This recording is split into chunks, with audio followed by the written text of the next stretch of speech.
अथवा दुख निर्मित करते हैं, ना केवल अपने लिए, अपने परिवार के लिए भी, आने वाली पीढ़ियों के लिए भी।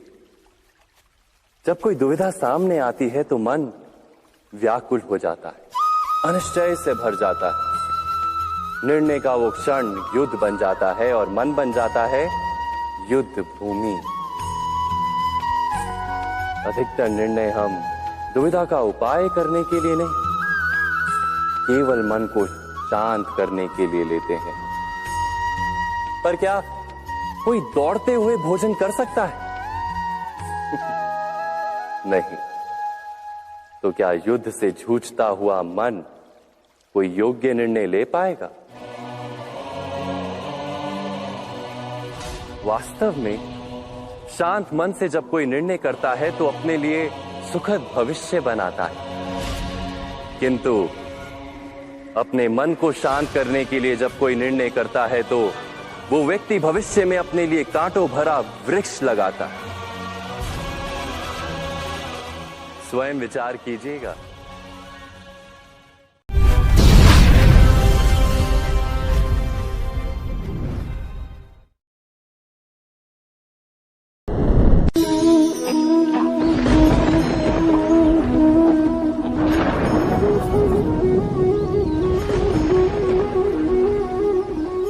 सपनों और पूर्वाभासों के आधार पर हम भविष्य के सुख दुख की कल्पना करते हैं। भविष्य के दुख का कारण दूर करने के लिए हम आज योजना बनाते हैं,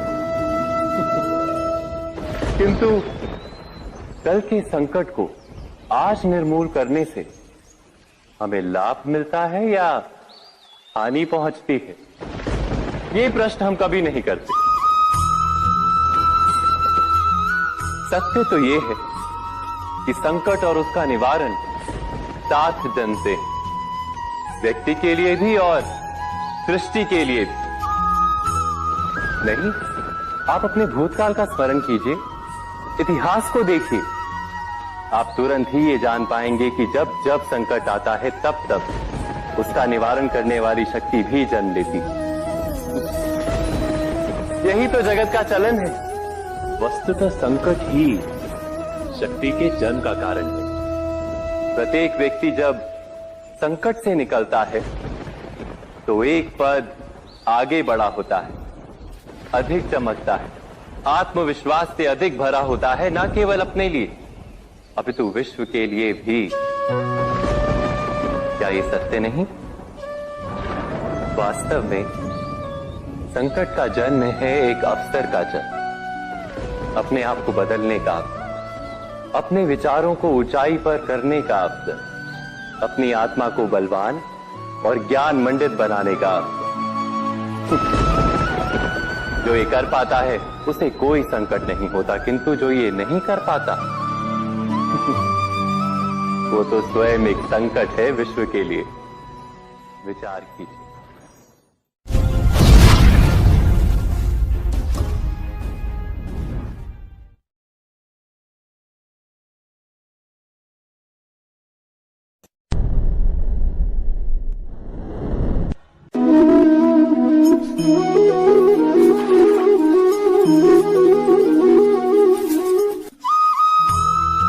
जीवन में आने वाले संघर्षों के लिए जब मनुष्य स्वयं को योग्य नहीं मानता, जब उसे अपने ही बल पर विश्वास नहीं रहता, तब वो सद्गुणों को त्याग कर दुर्गुणों को अपनाता है। वस्तुतः मनुष्य के जीवन में दुर्जनता जन्म ही तब लेती है जब उसके अंतर में आत्मविश्वास नहीं होता।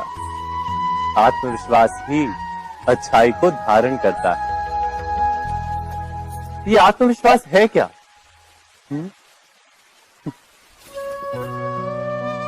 जब मनुष्य ये मानता है कि जीवन का संघर्ष उसे दुर्बल बनाता है, तो उसे अपने ऊपर विश्वास नहीं रहता। वो संघर्ष के पार जाने के बदले संघर्ष से छूटने के उपाय ढूंढने लगता है। किंतु जब वो ये समझता है कि ये संघर्ष उसे अधिक शक्तिशाली बनाते हैं, ठीक जैसे व्यायाम करने से देह की शक्ति बढ़ती, तो प्रत्येक संघर्ष के साथ उसका उत्साह बढ़ता है।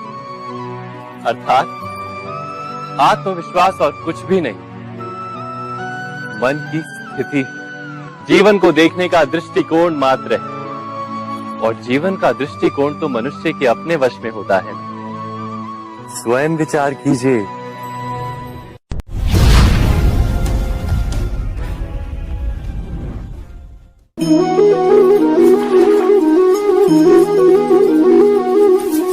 पिता सदा ही अपने संतान के सुख की कामना करते, उनके भविष्य की चिंता करते रहते।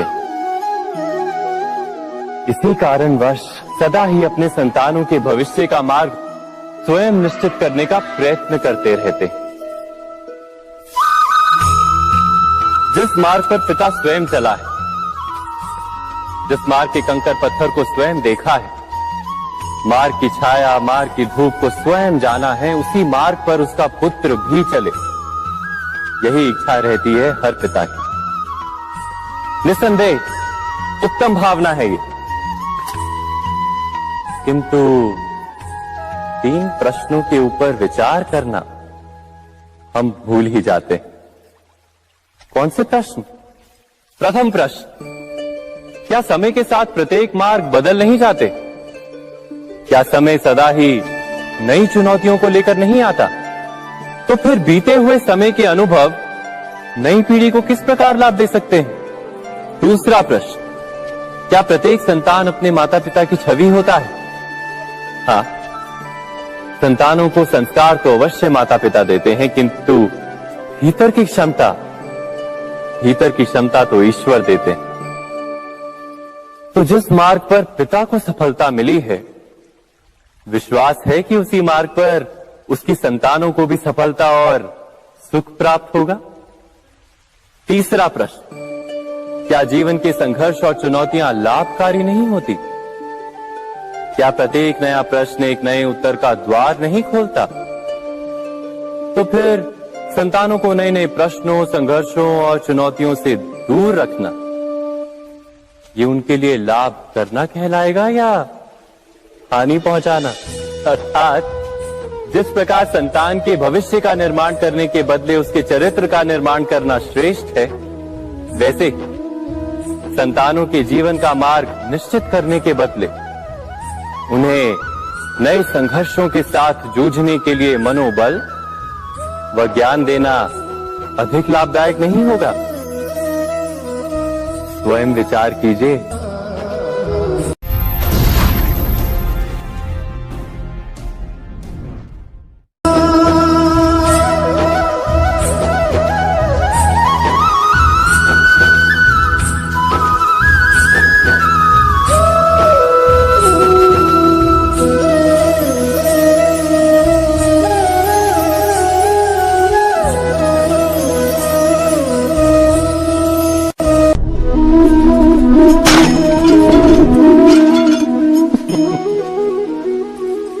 कभी कभी कोई घटना मनुष्य के जीवन की सारी योजनाओं को तोड़ देती और मनुष्य उस आघात को अपने जीवन का केंद्र मान लेता। पर क्या भविष्य मनुष्य की योजनाओं के आधार पर निर्मित होते हैं? नहीं।